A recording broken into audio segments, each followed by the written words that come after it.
अध्यापक महोदय, सभी शिक्षकगण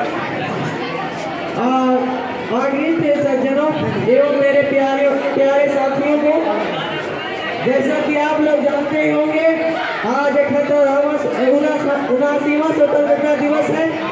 इसके शुभ अवसर पर मैं आज आजादी के लिए हुए संघर्ष एवं सफलताओं के बारे में चर्चा करेंगे। इससे पहले बता दूं कि मेरा नाम सत्यप्रकाश हुआ और मैं कक्षा 9 का छात्र हूँ। आजाद भारत का इतिहास 15 अगस्त 1947 से प्रारंभ हुई, जिस दिन हमारे देश को अंग्रेजों की गुलामी से मुक्ति मिली थी। राष्ट्र को अनेकों कष्ट एवं दुखों का सामना करना पड़ा था।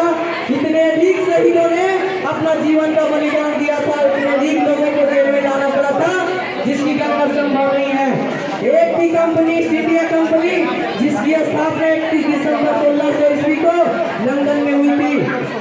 उस समय इंग्लैंड की महारानी एलिजाबेथ प्रथम ने इस कंपनी को 15 वर्षों के लिए एशियाई देशों के साथ व्यापार करने का अधिकार दिया था।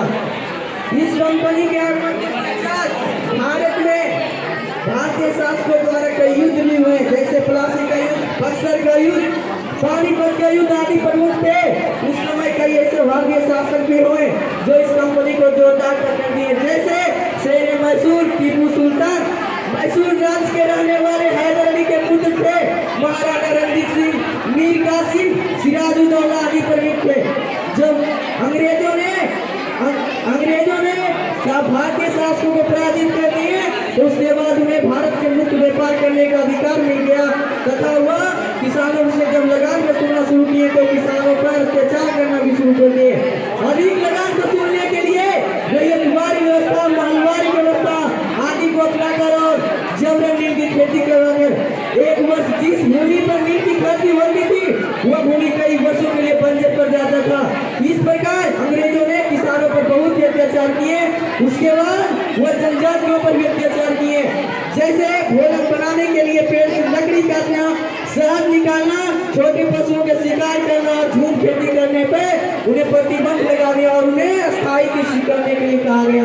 जब वह अस्थायी कृषि करने लगे तो उस पर अधिक लगान वसूलना शुरू कर दिए, जिससे जनजातियों का जीवन दयनीय होने लगा और वह क्रोध में आकर कई विद्रोह भी किए, जैसे चेरो विद्रोह, चुआर विद्रोह, हो विद्रोह, संथाल विद्रोह, तमार विद्रोह और पहाड़ी विद्रोह, जिसका नेतृत्व बिरसा मांझी कर रहे थे, और मुंडा विद्रोह, जिसका नेतृत्व बिरसा मुंडा कर रहे थे। इस सारे विद्रोह को उस समय अंग्रेजी सरकार द्वारा कुचल डाला गया, परंतु जो बचे हुए आंदोलनकारी थे वह आगे चलकर 1857 की क्रांति में महत्वपूर्ण योगदान दी। मार्च 1857 में एक युवा सिपाही मंगल पांडे जो नए कारतूस एवं राइफल को लेने से इनकार कर दिया, क्योंकि जो कारतूस की खोल बनी होती थी वो गाय, सुअर और अन्य जानवर की चर्बी की बनी होती थी। गाय हिंदुओं के लिए पवित्र था, सुअर मुसलमानों के लिए वर्जित था।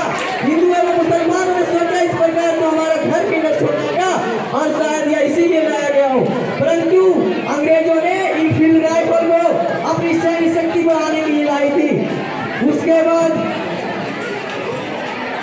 कई राजनीतिक संगठन का उदय हुआ, जैसे अखिल भारतीय सम्मेलन, Bengal association, Allahabad people's association, Madras Mahajan Sabha और 28 दिसंबर 1885 को भारतीय राष्ट्रीय कांग्रेस की स्थापना। बम्बई के गोकुलदास कॉलेज के हॉल में भारत के विभिन्न भागों से आए